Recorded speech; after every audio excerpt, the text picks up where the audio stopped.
سلام خدمت دوستان و همکاران گرامی. میخوام طریقه سفید کردن سقف رو بهتون آموزش بدم.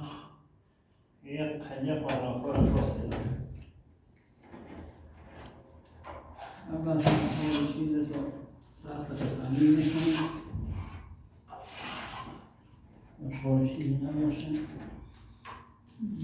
دو استانبولی گچی که میسازی باید بدونید که با این استانبولی گچ حالا عرض چقدر در میان مثلا 1.5 متر 1.5 متر 1 متر 1 متر گچ هستیم. این است که سعی کنید داشتم نازک بکشید. مثلا بعضی ها سخت خراب میکشن خود به خود گچ کشته میشه. از موقعی که ماره میکشید گفتم 1 سانت لب ماره باز باشه تا باشد. بعد دشت از داخل ماره بیرون نیاد تا نشه مثلا رد ماره.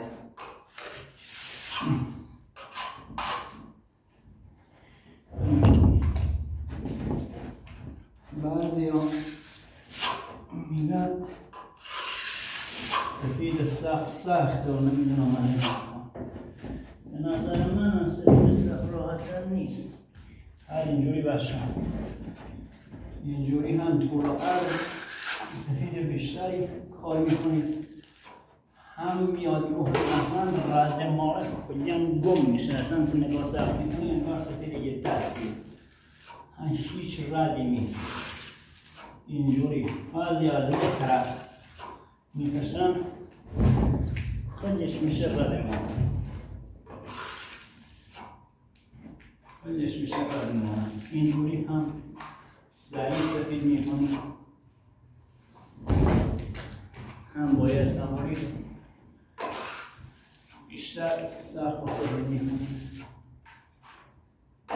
هم راحت تری. اینجوری طریقه سفید کردن میکنید.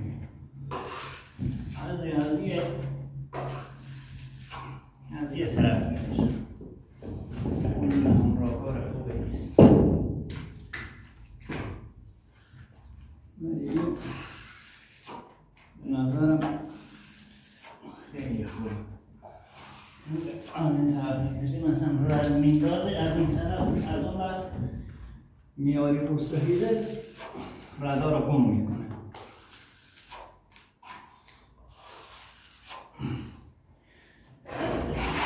مثلا با 3 دست دیگه کارتون تکمیل باشه.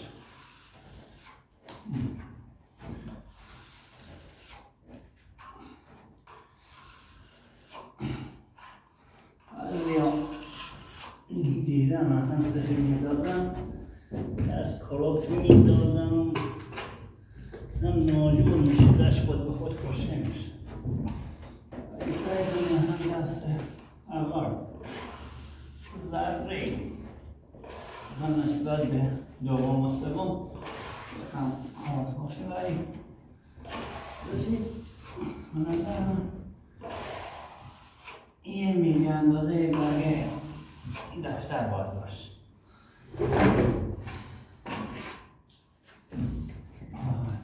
اینجوری حقیقه سفید کردن خیلی خوب. اصلا من که اصلا اذیت نمیشه.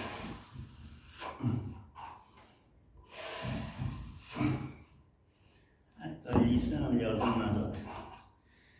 جهت چیزم دوربینم نمیدونم چجوری مثلا براقش ببینید.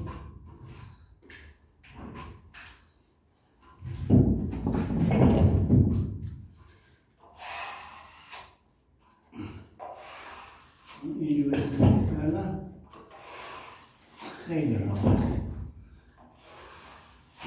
خدا بگی کوچکترین رد ماره‌ای داشته باشه نداره.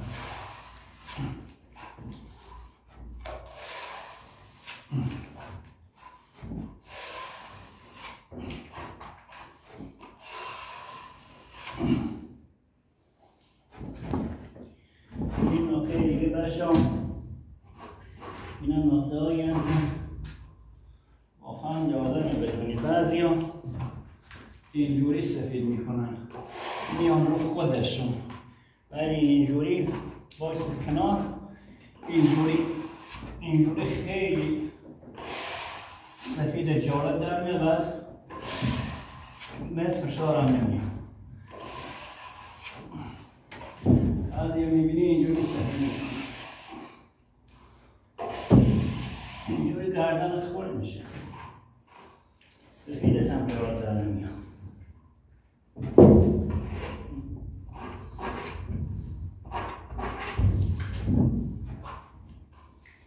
اینجوری ما این سی کنار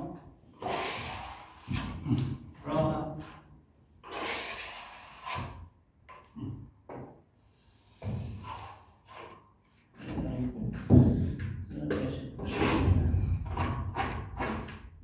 دست میخوره، یه دیسه پرداخت هم میخوره سپر راکش، اگر نه اصلا دیسه لازم نداره، اصلا دیسه لازم نداره.